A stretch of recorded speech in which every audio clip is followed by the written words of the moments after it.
जय श्री राम दोस्तों, आप सबका हमारे राम भक्त चैनल में स्वागत है। आज मैं आप सबको कजली मतलब अंजन काजल के द्वारा भूत भविष्य वर्तमान का ज्ञान लेने का एक दिव्य चमत्कारिक साबर मंत्र बताने जा रहा हूँ। यह दोस्तों इतना प्रमाणित मंत्र है कि जिसके मदद से आप कुछ भी जान सकते हैं। किसी भी देवी देवता भूत प्रेत का दर्शन कर सकते हैं। किसी को दोस्तों कोई भी कार्य को उनसे पूछ के उस कार्य को कर सकते हैं। या मुख्यतः धन उनकी देखने में बहुत मदद करता है। भूत प्रेत के बारे में जानकारी देता है। आपकी आंखों के सामने ऐसा दृश्य दिखाई पड़ेगा कि आप सभी प्रकार के बातों को जान जाएंगे। यह ऐसा दिव्य चमत्कारिक मच्छेंद्र नाथ और गुरु गोरखनाथ का मंत्र है। हमारे राम भक्त चैनल पर सबसे पहली बार अंजन प्रयोग विधान बताया जा रहा है। यह अंजन प्रयोग काजल के द्वारा देखे जाने वाला एक सरल और शक्तिशाली मंत्र विधा है। इसमें दोस्तों माता काली, ब्रह्मा, विष्णु, महेश, गणेश जी जैसे शक्तिशाली देवों की शक्तियाँ प्रवाहित होती हैं। इतने बड़े प्रबल शक्तियों के द्वारा आप इस पृथ्वी ही आकाशों की भी सभी जानकारियों को प्राप्त कर सकते हैं। आप कोई भी जानकारी, आपसे कोई भी ज्ञान आपसे छुपा नहीं रहेगा। यहाँ तक कि त्रिकाल वार्ता सुन सकते हैं। मतलब जो ब्रह्म लोक, विष्णु लोक या अन्य लोकों में जो वहाँ की वार्ताएं होती हैं, जो वहाँ के दोस्तों वो मतलब भाषाएं होते हैं, वो सब भाषाओं को आप सुन के उसका अर्थ जान के अब अपने जीवन को आगे बढ़ा सकते हैं। यह इतना प्रभावशाली मंत्र विधा आपको मैं बताने जा रहा हूँ। यह इतना प्रमाणित है कि पहले के समय में ग्रामीण क्षेत्रों में इस मंत्र की बहुत लोगों ने सिद्धि करके इस मंत्र से बहुत जन कल्याण किया था। लेकिन अब धीरे धीरे यह मंत्र विधा लुप्त होने जा रहा है। मैं पहले आप सबको मंत्र बताऊंगा, मंत्र के बाद इसकी पूर्णतः साधना बताऊँ। मंत्र दोस्तों थोड़ा बड़ा है, आप ध्यान से पढ़ें। और मंत्र पढ़ने में 2-3 बार में दिक्कत होती है, उसके बाद नहीं होती है दोस्तों। मंत्र सुनिए दोस्तों। ओम नमो आदेश गुरु को अंजन अंजन महाअंजन। यह अंजन किसने बनाया? काली माता ने बनाया, पिता महादेव ने बनाया। बना के क्या किया? मेरे आँखों में लगाया। आँखों में लगा के क्या देखा? ब्रह्मा को देखा, विष्णु को देखा, महादेव को देखा, सारा त्रिभुवन देखा, 33 कोटि देव देखा, दानव देखा, दैत्य देखा, महिषासुर देखा, ब्रह्म राक्षस देखा, झोटिंग देखा, सोटिया बार 12 सोटिया देखा, 18 कोटि भूतावल देखा, नवनाथ को देखा, अंदर को देखा, बाहर को देखा, भीतर का देखा, जो मन चाहा उसी को देखा, स्त्री पुरुष को देखा, गण गोत को देखा। दिखाने वाला कौन? गुरु मच्छेंद्र नाथ, गुरु गोरखनाथ, मेरी भक्ति गुरु की शक्ति, फुरो मंत्र ईश्वरो वाचा। दोस्तों मंत्र को आपने सुना है। मंत्र बहुत आसान है, सरल शब्दों में है। बस एक बार मंत्र जब आप बैठा लेंगे तो मंत्र आपको पढ़ने में आसानी होने लगेगी।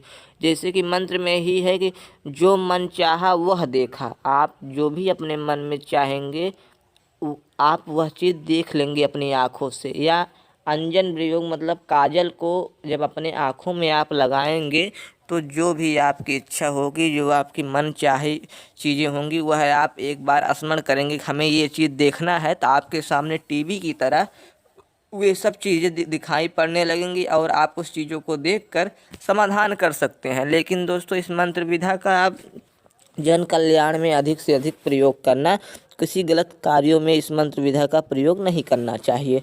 अब दोस्तों अंजन बनाने की प्रक्रिया अब आप जानिए दोस्तों। यह तो था इस मंत्र को पढ़ने और सिद्ध करने के लिए मैंने उद्देश्य किया था। अब अंजन कैसे बनाना है आपको है। अंजन बनाने के लिए आप घी के 9 दीपक जलाने हैं। आपको अमावस्या की रात्रि को घी के 9 दीपक जलाने हैं। यह मंत्र विधा एक दिन में ही सिद्धि प्राप्त होती है। यह स्वयं सिद्ध अनुभूत प्रयोग है। हमारे द्वारा कई बार इसका अनुभव लिया गया है। तो अमावस्या की रात्रि को आप 9 दीपक घी का मिट्टी के बर्तन में, जो मिट्टी के बर्तन छोटे छोटे आते हैं उनमें दोस्तों जलाना है। और ऊपर से एक मिट्टी के बर्तन से ढक देना है दीपक को, ताकि काजल ऊपर वाले मिट्टी के बर्तन में लगते रहें। तो दोस्तों आपको 9 दीपक जला के इस मंत्र को अमावस्या की रात्रि को 5 माला मंत्र का जाप करना है। 5 माला मंत्र का अमावस्या की रात्रि को आपको जाप करना है। इतने मात्र जाप करते करते आप 9 दीपक जला के 5 माला जब जाप करेंगे तो आपको उसमें काफ़ी दोस्तों घी पूरा भर देना है, घी से दीपक को भर देना है। तो 5 माला जाप करने के बाद आप गुरु गोरखनाथ मच्छिंद्रनाथ को बतासे, सफ़ेद रंग के छोटे बतासे का भोग लगाएंगे। इसके बाद जो भी अंजन नौ के दीपक के ऊपर वाले पात्र में बटुरा हुआ है उन सब अंजन को एक में करना है, एक पात्र में सब में निकाल के एक पात्र में करना है।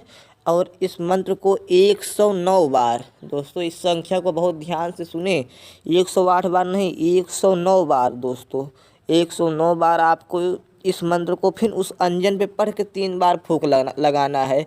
फिर उस अंजन में देसी घी, गाय की शुद्ध देसी घी को मिलाना है। मिलाने के बाद आप अपने उस अंजन के प्रयोग से अपने, अगर आप दाहिने हाथ के अंगूठे पर अगर आप उस काजल को लगा के अगर उस पे मंत्र पढ़ के दृष्टि एकाटक करके दोस्तों वहाँ पे यह कहेंगे कि हमें इस चीज़ के बारे में जानकारी प्राप्त करनी है, तो आपके उस औंठे के दोस्तों नेह पर सभी प्रकार के चीज़ों की जानकारी मिल जाएगी। अगर आप उस अंजन को अपने आँखों में लगा लेंगे तो किसी भी दीवार पर, किसी भी स्थान पे आप ध्यान लगा के आँख खोल के उस चीज़ के बारे में सोचेंगे तो वह चीज़ आपकी आँखों के सामने दिखाई पड़ जाएगी। हथेली पे उस काजल को लगा के अगर हथेली पे रखा जाए, जिस भी चीज़ का ज्ञान प्राप्त करना हो तो वह सब चीज़ें आपकी हथेली पे दिखाई पड़ने लगेंगी।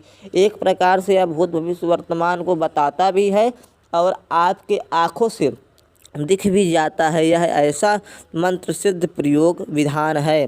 अंजन प्रयोग दोस्तों बहुत कम लोगों द्वारा दिया गया है, वो भी प्रमाणित नहीं है। यह अंजन प्रयोग जो मैं आपको बता रहा हूँ यह पूर्णतः प्रमाणित साबर मंत्र पुस्तकों में इसका कई जगह वर्णन आया है। इसकी रचना स्वयं गोरखनाथ जी ने की है। अपने गुरु को दोस्तों खुश करते समय अपने शिष्यों को भूत भविष्य वर्तमान का ज्ञान जब करा रहे थे तब गुरु गोरखनाथ ने इस मंत्र का वर्णन किया था अपने शिष्यों के सामने। वहाँ से यह मंत्र दोस्तों आप सबको प्रमाणित और दोस्तों प्रचलित है। यह मंत्र बहुत माना जाना मंत्रों में की दोस्तों श्रेणी में आता है। इस मंत्र की साधना रुद्राक्ष की माला से दोस्तों आप सबको जाप करना है या अमावस्या कालीन में 1 दिन की सिद्धि प्राप्त करने का पूर्णतः मंत्र विधान है। आप इससे धन भी निकाल सकते हैं। दोस्तों लिखा गया है ज़मीन में दबा धन अगर आपको देखना है तो आप इसी विधान से उस ज़मीन का धन देखेंगे। लेकिन ये भी लिखा गया है उसी के नीचे उसका दोस्तों आधा मतलब 50% उसका दोस्तों किसी भी धार्मिक कार्यों में लगा कर ही आप 50% का भाग लें। ऐसा दोस्तों इस पुस्तक पहले लिखा गया, क्योंकि इससे धन निकालना बड़ी बात नहीं है, धन तो क्षण मात्र में निकल सकता है, लेकिन आप उसका 50% किसी भी धार्मिक कार्यों में लगाने के बाद ही 50% ले तो वह धन आपको फलीभूत होगा और आपके जीवन में हर एक समस्या का समाधान करता है। तो आप इस मंत्र विधा का प्रयोग करके अपने जीवन को सुख संपत्ति से भर लें। हमारे चैनल को लाइक करें, सब्सक्राइब करें, शेयर करें। जय जय श्री राम।